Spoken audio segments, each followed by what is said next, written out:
ನಮಸ್ಕಾರ, ಉತ್ತರ ಕರ್ನಾಟಕ ನ್ಯೂಸ್ಗೆ ಸ್ವಾಗತ. ನಾನು ಶುಭಾ ಎಂಪಾಲ್. ಕಳೆದ 15-20 ದಿವಸಗಳ ಹಿಂದೆ ಕೇಂದ್ರ ಸರ್ಕಾರ 14 ಬೆಳೆಗಳ ಮೇಲೆ ಕನಿಷ್ಠ ಬೆಂಬಲ ಬೆಲೆ ಹೆಚ್ಚಳ ಮಾಡಿದ್ದಾರೆ. ತುಂಬಾ ವೈಭವೀಕರಿಸಿ ತೋರಿಸಿದ್ದಾರೆ ಕೂಡ. ನಾವು ಕನಿಷ್ಠ ಬೆಂಬಲ ಬೆಲೆ ಖಾತ್ರಿ ಕಾನೂನನ್ನು ಮಾಡಿ ಅಂತ ಹೇಳಿ ನಾವು ಹೋರಾಟ ಮಾಡ್ತಾ ಇದ್ದೇವೆ. ಕಳೆದ 2.5 ವರ್ಷಗಳ ಹಿಂದೆ ದೆಹಲಿಯಲ್ಲಿ ಹೋರಾಟ ಮಾಡ್ತಾ ಇದ್ದಾಗ ಪ್ರಧಾನಮಂತ್ರಿಗಳು 3 ಕೃಷಿ ಕಾಯ್ದೆಗಳನ್ನು ರದ್ದು ಮಾಡಿ ಮತ್ತು MSP ಖಾತ್ರಿ ಮಾಡುತ್ತೇವೆ ಅಂತ ಹೇಳಿ ಒಂದು ಸಮಿತಿಯನ್ನು ಮಾಡಿದರು. ಸಮಿತಿ ಮಾಡಿದರೂ ಕೂಡ ಕಾನೂನು ಜಾರಿಯಾಗಿಲ್ಲ. ಮತ್ತೆ ಫೆಬ್ರವರಿ 13ನೇ ತಾರೀಕು ಪಂಜಾಬ್, ಹರಿಯಾಣ, ಉತ್ತರ ಪ್ರದೇಶದ ರೈತರು ಚಳವಳಿ ಆರಂಭಿಸಿದಾಗ ಕೇಂದ್ರ ಸರ್ಕಾರದ ಪಿಯೂಷ್ ಗೋಯಲ್ 4 ಜನರ ಸಚಿವರ ತಂಡ 4 ಸಭೆಗಳನ್ನು ಮಾಡಿದರೂ ಕೂಡ ಯಾವುದೇ ನಿರ್ಧಾರ ಕೈಗೊಂಡಿಲ್ಲ. ರೈತ ಸಮಿತಿಯ ಕಿಸಾನ್ ಮೋರ್ಚಾ ಹೋರಾಟ ಮುಂದುವರೆದಿದೆ. ಚುನಾವಣೆಯಲ್ಲಿ ಸುಮಾರು 72 ಸೀಟುಗಳು ಗೆಲ್ಲಬೇಕಾದ ಬಿಜೆಪಿ ಸೋಲಬೇಕಾದ ಕಾರಣವಾಗಿದೆ.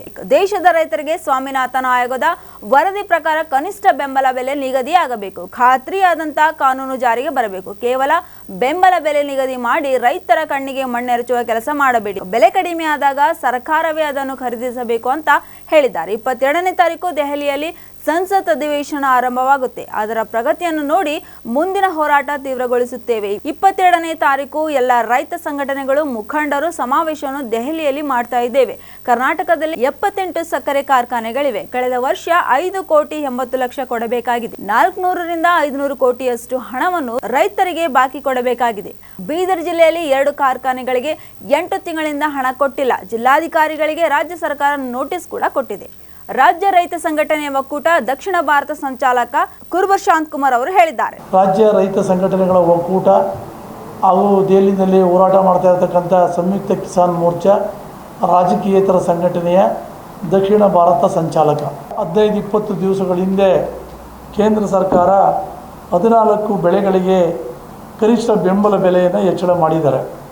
ಅದನ್ನು ಪತ್ರಿಕೆಗಳಲ್ಲಿ ತುಂಬ ವೈಭವೀಕರಿಸಿ ತೋರಿಸಿದ್ದಾರೆ. ನಾವು ಕನಿಷ್ಠ ಬೆಂಬಲ ಬೆಲೆ ಖಾತ್ರಿ ಕಾನೂನನ್ನು ಮಾಡಿ ಅಂತೇಳಿ ನಾವು ಹೋರಾಟ ಮಾಡ್ತಾಯಿದ್ದೀವಿ. ಕಳೆದ 2.5 ವರ್ಷಗಳ ಹಿಂದೆ ದೆಹಲಿಯಲ್ಲಿ ಹೋರಾಟ ಮಾಡ್ತಾ ಇದ್ದಾಗ ಪ್ರಧಾನಮಂತ್ರಿಗಳು 3 ಕೃಷಿ ಕಾಯ್ದೆಗಳನ್ನು ರದ್ದು ಮಾಡಿ ಮತ್ತು MSP ಖಾತ್ರಿ ಗ್ಯಾರಂಟಿ ಕಾನೂನನ್ನು ಮಾಡ್ತೀನಿ ಅಂತೇಳಿ ಒಂದು ಸಮಿತಿಯನ್ನು ಮಾಡಿದ್ರು.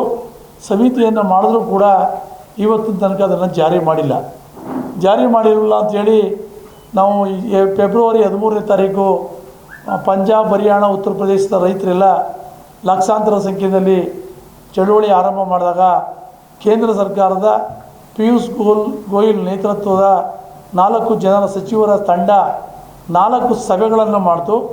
ಯಾವುದೇ ಒಂದು ನಿರ್ಧಾರವನ್ನು ಕೈಗೊಳ್ಳಲಿಲ್ಲ. ಆ ಹಿನ್ನೆಲೆಯಲ್ಲಿ ನಾವು ರೈತ ಸಂಯುಕ್ತ ಕಿಸಾನ್ ಮೋರ್ಚಾ ಹೋರಾಟ ಮುಂದುವರೆದಿದೆ. ಚುನಾವಣೆಯಲ್ಲೂ ಕೂಡ ದೊಡ್ಡ ಸಂಖ್ಯೆಯಲ್ಲಿ ಚುನಾವಣೆ ಮುಂದುವರೆದು ಇವತ್ತು ಸುಮಾರು 72 ಸೀಟುಗಳು BJP ಗೆಲ್ಲಬೇಕಾದಂಥ ಸೀಟುಗಳು ಸೋಲ್ಬೇಕಾದ್ರೆ ನಮ್ಮ ರೈತ ಹೋರಾಟನೇ ಪ್ರಮುಖವಾದಂಥ ಕಾರಣವನ್ನು ಮಾಡಿದೆ ಅಂತ ಹೇಳಿದ್ರೆ ತಪ್ಪಾಗಲಿಕ್ಕಿಲ್ಲ. ನಾವು ಕೇಳ್ತಾ ಇರ್ತಕ್ಕಂಥದ್ದು ದೇಶದ ರೈತರ ಉತ್ಪನ್ನಗಳಿಗೆ ಕನಿಷ್ಠ ಬೆಂಬಲ ಬೆಲೆ. ಸ್ವಾಮಿನಾಥನ್ ಆಯೋಗದ ವರದಿ ಪ್ರಕಾರ ಕನಿಷ್ಠ ಬೆಂಬಲ ಬೆಲೆ ನಿಗದಿಯಾಗಬೇಕು ಮತ್ತು ಖಾತ್ರಿಯಾದಂಥ ಒಂದು ಕಾನೂನು ಜಾರಿಗೆ ಬರಬೇಕು. ಅಂದರೆ ಕೇವಲ ಬೆಂಬಲ ಬೆಲೆ ನಿಗದಿ ಮಾಡಿ ರೈತರ ಕಣ್ಣಿಗೆ ಮಣ್ಣೆರಚುವಂಥ ಕೆಲಸ ಮಾಡಬೇಡಿ. ಬೆಲೆ ಕುಸಿತ ಆದಾಗ ಅವ್ರನ್ನ ಪ್ರೊಟೆಕ್ಟ್ ಮಾಡಲಿಕ್ಕೆ ಅದಕ್ಕಿಂತ ಕಡಿಮೆಯಾಗಿ ಯಾರೂ ಖರೀದಿ ಮಾಡಬಾರ್ದು. ಖರೀದಿ ಮಾಡದೇ ಇದ್ದರೆ ಸರ್ಕಾರ ನಾವೇ ಖರೀದಿ ಮಾಡ್ತೀವಿ ಅನ್ನುವಂಥ ನಿರ್ಧಾರ ಮಾಡ್ತೀವಿ ಅನ್ನುವಂಥ ವಿಚಾರವನ್ನು ಕಾನೂನು ರೂಪದಲ್ಲಿ ತನ್ನಿ ಅಂತೇಳಿ ನಾವು ಒತ್ತಾಯ ಮಾಡ್ತಾಯಿದ್ದೀವಿ. ಈ ಬಗ್ಗೆ ಕೇಂದ್ರ ಸರ್ಕಾರ ಬದಲಾವಣೆ ಆಯಿತು. ಬೇರೆ ಬೇರೆ ಪಕ್ಷಗಳ ಸಹಕಾರದಲ್ಲಿ ಅಧಿಕಾರಕ್ಕೆ ಬಂದಿದೆ. ಆದರೆ ಚುನಾವಣೆ ಸಂದರ್ಭದಲ್ಲಿ ಕಾಂಗ್ರೆಸ್ ಮತ್ತು ಕೆಲವು ಪಕ್ಷಗಳು ನಾವು ರೈತರ ಪರ ಅಂಥೇಳಿ ನಾವು ಅಧಿಕಾರಕ್ಕೆ ಬಂದರೆ ಸಾಲ ಮನ್ನಾ ಮಾಡ್ತೀವಿ, MSP ಗ್ಯಾರಂಟಿ ಮಾಡ್ತೀವಿ ಅಂತೆಲ್ಲ ಹೇಳಿ ಚುನಾವಣಾ ಪ್ರಣಾಳಿಕೆಯನ್ನು ಹೊರಡಿಸಿದರು. ಅದೇ ರೀತಿ ಈಗ ಅವರು ಅಧಿಕಾರಕ್ಕೆ ಬರಲಿಲ್ಲ, ಕಾಂಗ್ರೆಸ್ ಪಕ್ಷದವರು ಕೆಲವು ಪಕ್ಷಗಳವರು. ಆದರೆ ಪ್ರಬಲ ವಿರೋಧ ಪಕ್ಷವಾಗಿ ಅದೇ ಒಂದು ಅಧಿಕಾರವನ್ನು ಸ್ವೀಕಾರ ಮಾಡಿದ್ದಾರೆ. ಇಂಥ ಸಂದರ್ಭದಲ್ಲಿ ಎಲ್ಲ ರಾಜಕೀಯ ಪಕ್ಷಗಳು ರೈತರಿಗೆ ನೀವು ಮೋಸ ಮಾಡ್ತಾ ಇದ್ದೀರಾ ಅಥವಾ ನಿಜ ಹೇಳ್ತಾ ಇದ್ದೀರಾ ಅಂತ ನಾವು ಕೇಳಬೇಕಾದಂಥ ಪ್ರಮೇಯ ಬಂದಿದೆ. ಅದ್ರ ಜೊತೆಗೆ 22ನೇ ತಾರೀಕು ದೆಹಲಿಯಲ್ಲಿ ಸಂಸತ್ ಅಧಿವೇಶನ ಆರಂಭ ಆಗ್ತಾಯಿದೆ. ಆ ಹಿನ್ನೆಲೆಯಲ್ಲಿ ಇದನ್ನು ಪ್ರಗತಿಯನ್ನು ನೋಡಿ ಮುಂದಿನ ಹೋರಾಟವನ್ನು ತೀವ್ರಗೊಳಿಸಲಿಕ್ಕೆ 22ನೇ ತಾರೀಕು ದೆಹಲಿಯಲ್ಲಿ ರಾಷ್ಟ್ರಮಟ್ಟದ ಎಲ್ಲ ರೈತ ಸಂಘಟನೆಗಳ ಮುಖಂಡರ ಒಂದು ಸಮಾವೇಶವನ್ನು ಕೂಡ ಕಾನ್ಸ್ಟಿಟ್ಯೂಷನ್ ಕ್ಲಬ್ಬಲ್ಲಿ ಮಾಡ್ತಾಯಿದ್ದೀವಿ. ಅದಕ್ಕೂ ಸರ್ಕಾರ ಈ ಒಂದು ಪಾರ್ಲಿಮೆಂಟ್ ಅಧಿವೇಶನದಲ್ಲಿ ನಮ್ಮ ಸಮಸ್ಯೆಯನ್ನು ಬಗೆಹರಿಸ್ತಿಲ್ಲ, ವಿರೋಧ ಪಕ್ಷಗಳು ಅವರ ನಿರ್ಧಾರ ಏನು ಮಾಡ್ತಾರೆ ಅದನ್ನು ನೋಡ್ತೀವಿ. ಅವೆಲ್ಲವನ್ನು ನೋಡಿ ಏನು ಆಡಳಿತ ಪಕ್ಷ ಪದೇ ಪದೇ ರೈತರನ್ನು ನಿರ್ಲಕ್ಷ್ಯ ಮಾಡಿದ್ರೆ ಸುಮ್ಮನೆ ಕೂರ್ಲಿಕ್ಕಾಗಲ್ಲ ಅಂಥೇಳಿ ನಾವು ಹರಿಯಾಣ ಮತ್ತು ಮುಂಬರುವ ವಿಧಾನಸಭಾ ಚುನಾವಣೆ ಹರಿಯಾಣ ಮತ್ತು ಮಹಾರಾಷ್ಟ್ರ ರಾಜ್ಯಗಳಲ್ಲಿ ನಡೀತದೆ. ಆ ಚುನಾವಣೆಯಲ್ಲಿ ರೈತರನ್ನು ಲಕ್ಷಾಂತರ ರೈತರನ್ನು ಸೇರಿಸಿ ಸಮಾವೇಶಗಳನ್ನು ಮಾಡಿ ಮುಂದಿನ ಚುನಾವಣೆಯಲ್ಲಿ ರೈತರ ಪಾತ್ರ ಏನು ಅನ್ನೋದನ್ನು ನಿರ್ಧಾರ ಮಾಡ್ತೀವಿ ಅನ್ನುವಂಥ ಎಚ್ಚರಿಕೆಯನ್ನು ಕೊಡಲಿಕ್ಕೆ ನಾವು ಬಯಸ್ತೇವೆ. ನಾನು ಈ ಒಂದು ರೈತ ಸಂಯುಕ್ತ ಕಿಸಾನ್ ಮೋರ್ಚಾ ಸಂಘಟನೆಯಿಂದ ಎಲ್ಲ ವಿಚಾರಗಳನ್ನು ಹೇಳಿದ್ದೇನೆ. ಭಾಳ ಮುಖ್ಯವಾಗಿ ಕರ್ನಾಟಕದಲ್ಲಿ 78 ಸಕ್ಕರೆ ಕಾರ್ಖಾನೆಗಳಿದೆ. ಸುಮಾರು ಕಳೆದ ವರ್ಷ 5,80,00,000 ಟನ್ ಕಬ್ಬನ್ನು ನುರಿಸಿದ್ದಾರೆ. ಕಬ್ಬನ್ನು ಅರ್ಧಂಥ ಕಾರ್ಖಾನೆಗಳು ಇನ್ನೂ ಕೂಡ ಸುಮಾರು 400ರಿಂದ 500 ಕೋಟಿಯಷ್ಟು ಹಣವನ್ನು ರೈತರಿಗೆ ಬಾಕಿ ಕೊಡಬೇಕಾಗಿದೆ. ಬೀದರ್ ಜಿಲ್ಲೆಯಲ್ಲೂ ಕೂಡ 2 ಕಾರ್ಖಾನೆಗಳು 8 ತಿಂಗಳಿನ ಹಣವನ್ನು ಕೊಟ್ಟಿಲ್ಲ. ಜಿಲ್ಲಾಧಿಕಾರಿಗಳಿಗೆ ರಾಜ್ಯ ಸರ್ಕಾರ ನೋಟಿಸನ್ನು ಕೊಟ್ಟಿದ್ದಾರೆ. ನೋಟಿಸ್ ಜಾರಿ ಮಾಡಿ ಸಕ್ಕರೆ ಕಾರ್ಖಾನೆಯ ಸಕ್ಕರೆಯನ್ನು ಮುಟ್ಗೋಲು ಹಾಕಬೇಕು ಅಂತ ಸೂಚನೆಯನ್ನು ಕೂಡ 2 ಬಾರಿ ಕೊಟ್ಟಿದ್ದಾರೆ. ತಕ್ಷಣ ಈ ಬಗ್ಗೆ ಕ್ರಮವನ್ನು ವಹಿಸಬೇಕು. ಅವರು ಹಣವನ್ನು ರೈತರಿಗೆ ಬಡ್ಡಿ ಸಮೇತ ಸೇರಿಸಿ ಕೊಡಬೇಕಾದದ್ದು ಕಾನೂನಿನ ಪ್ರಕಾರ, ಶುಗರ್ ಕೇನ್ ಕಂಟ್ರೋಲ್ ಆರ್ಡರ್ ಪ್ರಕಾರ ಸಕ್ಕರೆ ಕಾರ್ಖಾನೆಗಳ ಕರ್ತವ್ಯ. ಅದನ್ನು ನಿರ್ಲಕ್ಷ್ಯ ಮಾಡಿದ್ರೆ ಮುಂದಿನ ಕಬ್ಬು ಹೊರೆಯುವ ಹಂಗಾಮಿನಲ್ಲಿ ಅವರಿಗೆ ಕಬ್ಬನ್ನು ಹರಿಲಿಕ್ಕೆ ಪರ್ಮಿಷನ್ ಕೊಡಬಾರ್ದು ಅಂಥೇಳಿ ಮೊನ್ನೆ ನಡೆದ 29ನೇ ತಾರೀಕು ನಡೆದಂಥ ಕಬ್ಬು ಖರೀದಿ ಮಂಡಳಿ ಸಭೆಯಲ್ಲಿ ತೀರ್ಮಾನವನ್ನು ಕೈಗೊಂಡಿದ್ದೇವೆ ಅನ್ನುವಂಥ ಮಾತನ್ನು ಹೇಳಲಿಕ್ಕೆ ಬಯಸ್ತೀನಿ. ಬಹುತೇಕ ಸಕ್ಕರೆ ಕಾರ್ಖಾನೆಗಳು ರೈತರಿಗೆ ಸಕ್ಕರೆ ಇಳುವರಿಯಲ್ಲಿ ಮೋಸ, ತೂಕದಲ್ಲಿ ಮೋಸ, ಸಕ್ಕರೆ ಮಾರಾಟವನ್ನು ಹೆಚ್ಚು ಬೆಲೆಗೆ ಮಾರಿ ಕಡಿಮೆ ಬೆಲೆ ಮಾರಾಟ ಮಾಡಿದ್ದೀವಿ ಅಂತಾರೆ.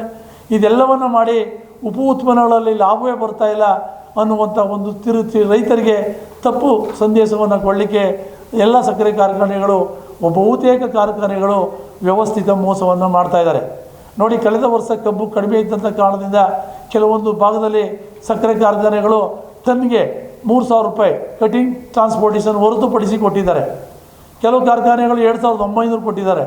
ನಿಮ್ಮಲ್ಲೆಲ್ಲ 2,600 ಕೊಟ್ಟಿದ್ದಾರೆ. ಯಾಕೆ? ಲಾಭ ಬರ್ತಾ ಇಲ್ವಾ? ಲಾಭ ಬರದೇ ಇದ್ದರೆ ಅವ್ರು ಹೆಂಗೆ ಕೊಡ್ಲಿಕ್ಕೆ ಸಾಧ್ಯ? ಇಳುವರಿ ಇಷ್ಟೇ ಇರತಕ್ಕಂಥ ಇಳುವರಿಯವರು ಅಷ್ಟು ಕೊಡ್ತಾರೆ ಅಂತ ಹೇಳಿದ್ರೆ ಅರ್ಥ ಏನು? ಇದು ಒಂದು ವ್ಯವಸ್ಥಿತವಾದಂಥ ಮೋಸವನ್ನು ಸಕ್ಕರೆ ಕಾರ್ಖಾನೆಗಳು ಮಾಡ್ತಾಯಿದೆ.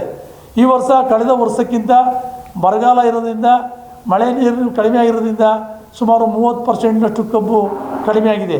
ಇಡೀ ರಾಜ್ಯದಲ್ಲಿ 78 ಸಕ್ಕರೆ ಕಾರ್ಖಾನೆಗಳಿಗೆ ಸುಮಾರು 9 ಕೋಟಿ ಟನ್ನಷ್ಟು ಕಬ್ಬು ಬೇಕಾಗಿದೆ. ಆದರೆ ಕಬ್ಬು ಇರತಕ್ಕಂಥದ್ದು ಕೇವಲ 5 ಕೋಟಿ ಟನ್ಗಿಂತೂ ಕಡಿಮೆಯಾಗಿ, ಅದರಿಂದ ಪೈಪೋಟಿಯಾಗಿ ಕಬ್ಬನ್ನು ಖರೀದಿ ಮಾಡಲಿಕ್ಕೆ ಕಾರ್ಖಾನೆಗಳು ಮುಂದೆ ಬರ್ತಾ ಇದ್ದಾರೆ. ಈಗೊಂದು ಕೆಲವು ಜಿಲ್ಲೆಗಳಲ್ಲಿ ನಾವು ಕಟಾವು ಕೂಲಿ ನೀವು ಕೊಡಿ, ಸಾಗಾಣಿಕೆ ವೆಚ್ಚವನ್ನು ಕಾರ್ಖಾನೆಯಿಂದ ಭರಿಸ್ತೀವಿ, ನಿಮಗೆ ಉತ್ತಮ ದರವನ್ನು ಕೊಡ್ತೀವಿ ಅಂತೇಳಿ ಮುಂದೆ ಬರ್ತಾ ಇದ್ದಾರೆ. ಕೆಲವು ಕಡೆ ಹೊಸದಾಗಿ ಕಬ್ಬಾಗಿ ನಿಮಗೆ ಎಕರೆಗೆ 8,000 ರೂಪಾಯಿ ಬೀಜಕ್ಕೆ ಪ್ರೋತ್ಸಾಹನ ಕೊಡ್ತೀವಿ ಅಂತ ಮುಂದೆ ಬರ್ತಾ ಇದ್ದಾರೆ.